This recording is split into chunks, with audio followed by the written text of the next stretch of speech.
Hello everyone, welcome back to my YouTube channel dress kitchenette में एनम। और आज हम लोग आए अपने तपोवन रोड नासिक साइड पर, जहां पर हमने एक 2 BHK रो हाउस को प्रॉपर तरीके से फर्निश किया है। इससे पहले कि वीडियो स्टार्ट हो जाए, अगर आपने चैनल को सब्सक्राइब नहीं किया तो चैनल को सब्सक्राइब कर लीजिए और नोटिफिकेशन की बेल आइकन पर क्लिक कर लीजिए ताकि मेरे हर आने वाले वीडियो आपको टाइम पर मिले। चलिए शुरू करते हैं आज का वीडियो।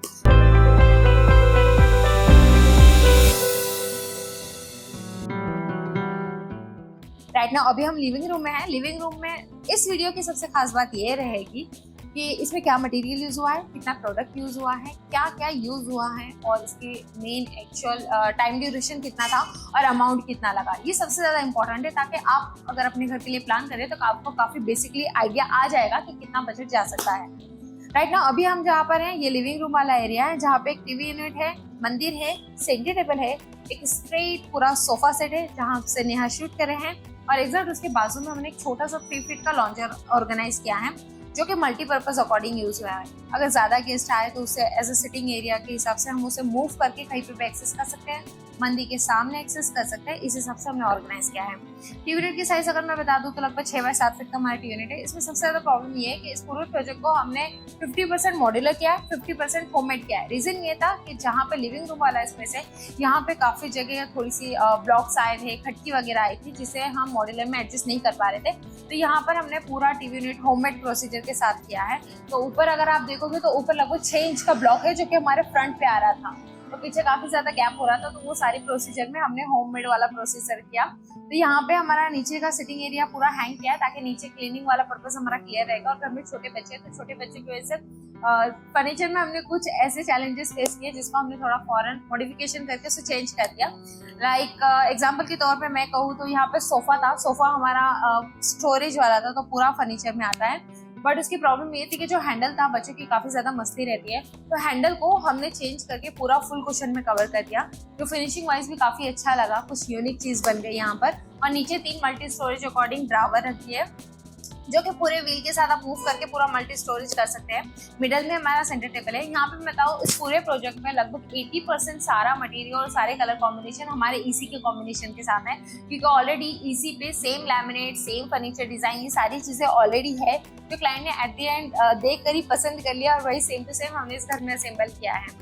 तो ये हो गया हमारा लिविंग रूम वाला स्पेस। और उसके बाद डायरेक्टली अगर मैं यहाँ से आपको एक व्यू बता दूँ तो इस हाउस की सबसे खास बात ये है कि 2 बेडरूम आमने सामने है, master bedroom and master bedroom second. Then वहाँ से लेफ्ट साइड में कॉर्नर में ही हमारा किचन है। तो सबसे पहले मैं आपको डायरेक्टली टूर करा रही हूँ मास्टर बेडरूम में। इस मास्टर बेडरूम में हमने पूरा मॉड्यूलर वाला वर्क किया है। एक बेड है, उसके बाजू में एक साइड टेबल है एंड देन एग्जैक्ट उसके सामने के साइड पे ही हमारा वार्डरोब है और वार्डरोब के ऊपर पूरा लॉफ्ट कंटिन्यू किया गया है। अगर कॉर्नर वाला स्पेस देखोगे तो यहाँ पे भी सेम हमें एक ब्लॉक काफी ज्यादा फेस हुआ था जिसकी लगभग से साइज 7 इंच की थी, जिसे हमने कंटिन्यू पैनल के थ्रू उसे ब्लॉक कर दिया और पैक कर दिया। उसके बाद जैसे इस रूम से हम बाहर आते हैं तो सामने मास्टर बेडरूम 2 है जहाँ पे सेम हम लोगों ने यूज किया है। बेड है, साइड टेबल है और वार्डरोब है। यहाँ पे हमने लॉफ्ट नहीं लिया क्योंकि यहाँ पे नेसेसरी नहीं था। जैसे इन दोनों बेडरूम के हम बाहर आ जाते हैं तो उसके बाद डायरेक्टली हम किचन वाले रूम में टूर करते हैं। किचन में आप देखोगे तो एक बार 4 बाय 5 फीट का हमें एक ब्लॉक मिला है, लाइक एक लिफ्ट की साइज जितना। वहाँ पर उस ब्लॉक में हमने बहुत ही खूबसूरत तरीके से एक स्टोरेज यूनिट रेडी किया जो कि एक्चुअल में हमारे क्रॉकरी यूनिट का जो पर्पस था वो क्लियर हो गया। वहाँ पर नीचे में मल्टी स्टोरेज अकॉर्डिंग लाइक आटे का डिब्बा, राइस का डिब्बा, कोठी, टाकी, ये जो बड़े आइटम रहते हैं उसके लिए हमने नीचे एक शटर कर दिया। देन उसके ऊपर के साइड पे हमने पूरे ग्लास के शटर कर दिए ताकि क्रॉकरी, जितने भी आपको क्रॉकरी ऑर्गेनाइज करनी है, बाउल्स है, डिनर सेट्स है, ये सारी चीजें जस्ट एक शोकेस की तरह ऑर्गेनाइज करने के लिए ग्लास के शटर लिए। देन सबसे ऊपर वाले अपर साइड में हमने पूरा पैक डोर दे दिया। तो ये एक डिजाइन हम लोगों ने 3D के पर्पज से क्लियर की थी और क्लाइंट से भी हम लोगों ने सारी चीजें डिस्कस करके रेडी किया था कि हम लोग कुछ इस प्लान के हिसाब से इसमें जाएंगे। अगर हम चाहे तो इसे पूरा पैक करके कुछ स्टोरेज रूम वाइज भी कर सकते थे, जो कि हमें नहीं ठीक लगा बिकॉज वहाँ पे एक छोटा सा विंडो है जो कि वेंटिलेशन के लिए हमें बहुत ज्यादा नेसेसरी था। बट हमने फाइनली ये डिसीजन लिया कि हम इसे पैक ना करते हुए कुछ यूनिक लुक देंगे, तो इसे हमने एल शेप में कवर कर लिया और एक बहुत ही प्यारा सा स्टोरेज यूनिट टाइप उसे रेडी कर लिया। किचन में अगर टूर करेंगे तो किचन का हमारा एल शेप का पूरा किचन था जहाँ पे हमारा मल्टी स्टोरेज अकॉर्डिंग डेली जितने रूटीन में हमारे बर्तन लगते हैं उस अकॉर्डिंग हमने बास्केट सेट किए एंड देन उसके बास्केट के हिसाब से हमने नीचे पूरा एक डार्क शेड के साथ हमने किचन ट्रॉली ऑर्गेनाइज कर दी। ऊपर के साइड पे हमने पूरा एक वॉल पे स्ट्रेट तरीके से पूरे ग्लास के क्रॉकरी कैबिनेट्स ऑर्गेनाइज कर दिया, तो क्रॉकरी वाला सेक्शन हो गया। देन उसके अपर साइड पे हमने पूरे पैक्ड क्लॉथ डोर दे दिए। तो जितना भी हमारा रेयर मटेरियल जो बहुत काफी टाइम बाद लगेगा वो हमने लॉफ्ट में ऑर्गेनाइज कर दिया, और जो हमें बार बार रूटीन में लगते हैं वो सारे बर्तन हमने इस क्रॉकरी सेट में ऑर्गेनाइज कर दिए। फाइनली मटेरियल की अगर बात करेंगे तो स्पेशली किचन में जो मटेरियल यूज हुआ है वो हमारा स्पेशल वाला हाई ग्लोसी लैमिनेट है, जो कि scratch proof and extra high glossy है। हैंडल हमारे ऐसे स्टॉपेज की यूज हुई है, और जहाँ पे रही बात लाइक हमारा स्टोरेज यूनिट है, बाकी सारी जगह पे हमने डी टाइप के हैंडल यूज किए।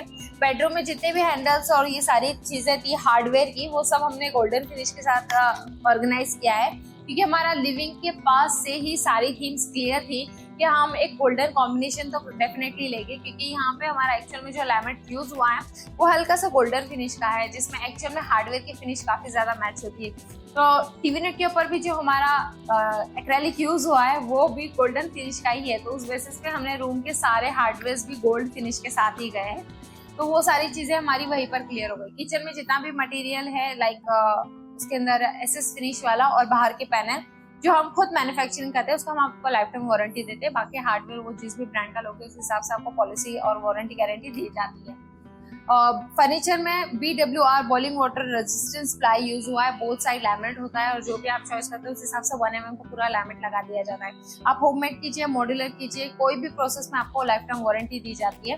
सबसे मेन रहता है कि इसे किस तरह से यूज करना है, किस तरह से नहीं करना है, वो सारी चीजें आपको डिस्कस करके उस तरह से उसे एक्सेस करना काफी ईजी हो जाता है। लाइक एक एग्जांपल मैं आपको कहूँगी कि अगर किचन के चैनल से, तो मैं ऑब्वियसली आपको कहूँगी एवरी 15, 20 या 30 डेज के बाद आप उसमें ऑयलिंग कीजिए। उससे आपकी किचन की ट्रॉली की लाइफ काफ़ी ज़्यादा अच्छी रहेगी, और उसमें कुछ चीज़ें हैं जो नहीं रखनी चाहिए। लाइक मैं हर वीडियो में कहती हूँ, जैसे उसमें सोडा नहीं रखना चाहिए, नमक नहीं रखना चाहिए, ऑयल नहीं रखना चाहिए, अचार नहीं रखना चाहिए।